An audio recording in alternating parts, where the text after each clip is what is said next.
I have spoken to a lot of retailers recently from all around the world, and so many of them struggling and feeling like running their shop has become significantly harder than it used to be. Sales feel unpredictable, customers seem more cautious, and the pressure on the owner feels more than ever. So in this video, I want to talk honestly about what I have noticed is happening, but more importantly, I want to show you what strong retail businesses are doing to adapt in these challenging times. Because even in difficult environments, there are shops that are still growing. And the biggest difference here is usually strategy.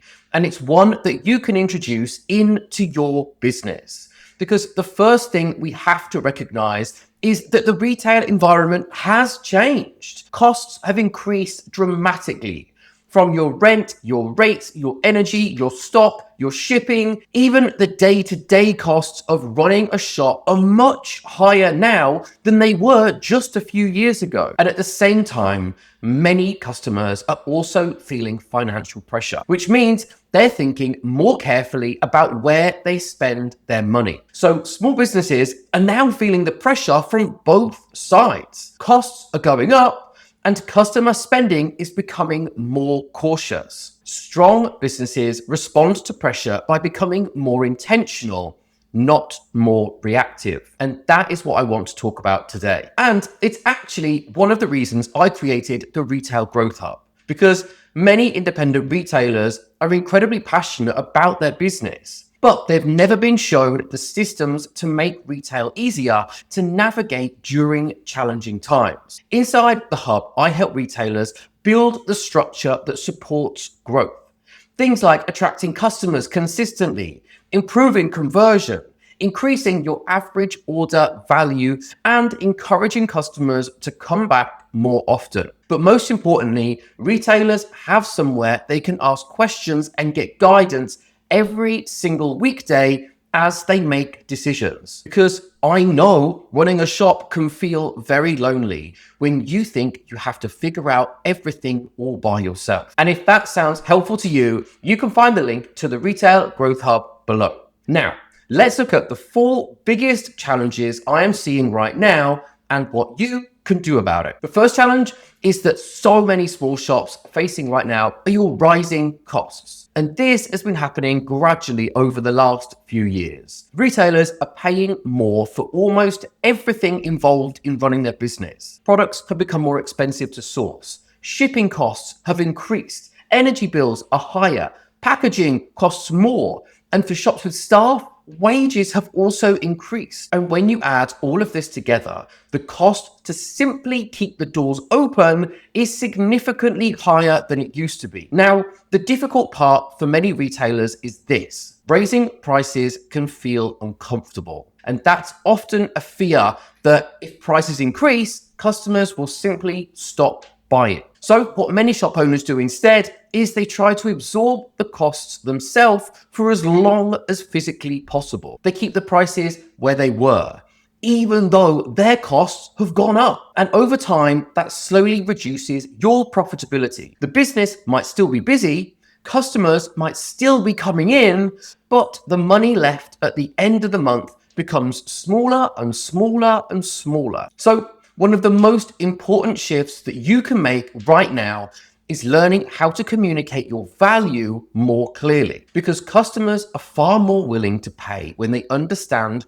what makes something worth the price. So for example, instead of displaying a product with a price tag, you could explain something about the product too: where it was made, what makes it different, why customers currently love it, what problem it solves. Those small pieces of information help customers to understand exactly what they're paying for and how it benefits them. Another useful strategy is to focus attention on your hero products. Instead of trying to sell everything as equals, identify the items that already sell well and make them more visible inside your shop. Highlight them as best sellers. Place them in key areas. Talk about them more on social media.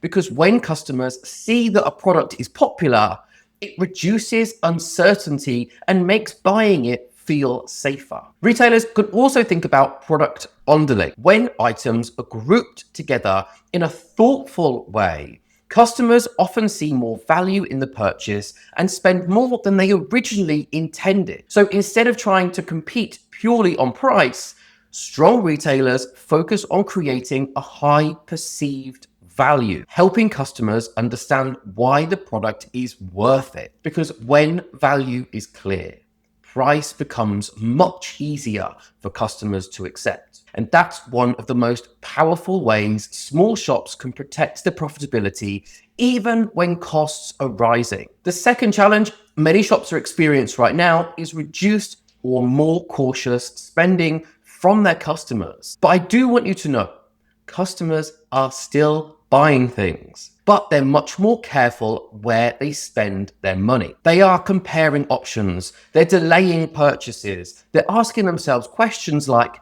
is it really worth it? Will I actually use this? Could I get something similar online? So what happens inside shops is something many retailers are recognizing more and more. Customers come in, they browse, they look interested, but they leave without buying. And this is where many retailers assume the problem is price. But very often, the real reason is uncertainty. When people feel financially cautious, they need more reassurance before they make a purchase, which means shops need to become better at answering the customer's questions before they even have to ask them. So for example, you could put a QR code next to your products that shares videos as to how to use your products, shows before and afters, gives customers a more involved experience with the product that they are buying in your shop. Because when customers understand how something fits into their life, it becomes much easier to justify the purchase. Another powerful tool is social proof.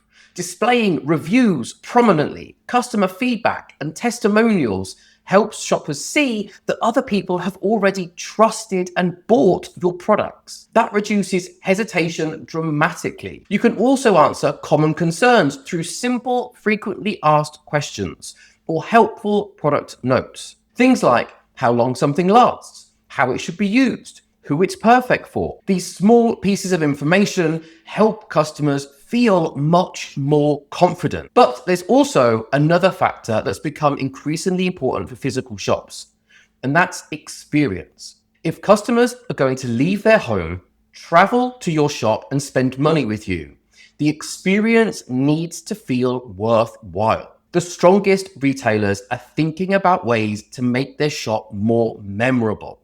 And now that might mean holding small in-store events or workshops, demonstrating products, sharing style ideas, or simply creating an environment where customers feel welcomed, inspired, and excited to visit. Because when customers enjoy being in your shop, they're much more likely to buy from you and recommend other people to you. So during cautious spending periods, the goal isn't just to sell products, it's to build confidence, build trust, and create an experience they will not forget. When customers feel those things, spending becomes easier. Now, the third challenge I see that something existed long before this current environment, and that's a lack of systems. Many small businesses run on effort rather than structure. The owner is driving the marketing, the owner is solving the problems, the owner is pushing sales. But when everything depends on the owner, the business becomes very fragile, because the moment you stop pushing,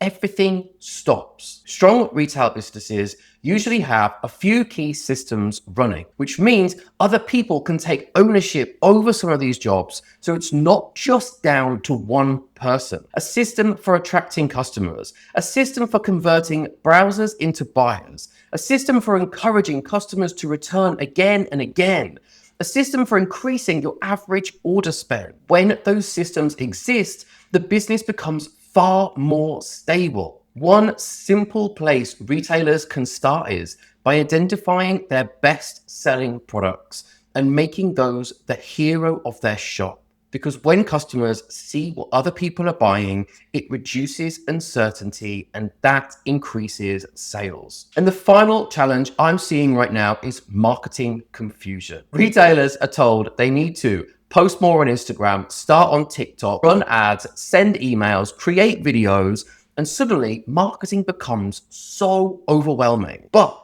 effective marketing for a retail shop is usually much simpler. It's about consistently communicating three things: who your shop is for, what your shop is known for, and why someone should visit. When those three things are stupidly clear and repeated regularly, visibility improves dramatically. And one practical strategy here is to make sure your shop becomes known for one thing first, because shops that are known for something specific are far easier for customers to remember and recommend. So if running your shop feels harder right now, there are many retailers around the world that are feeling exactly the same way. But the businesses that are adapting, are building stronger systems, are communicating their value clearly, and are helping customers to have a better experience when they come to visit their store, tends to come out of challenging periods stronger than ever before. Because strong businesses don't just rely on working 80 hours a week and doing everything by themselves. They rely on strategy. And if you would like help building those strategies and systems inside your shop, that's exactly what we work on inside the Retail Growth Hub. You can find the link below this video. And if you found this video helpful, please make sure that you subscribe, and I'll keep sharing practical strategies to help independent retailers build stronger, more profitable businesses. I hope you have a great day.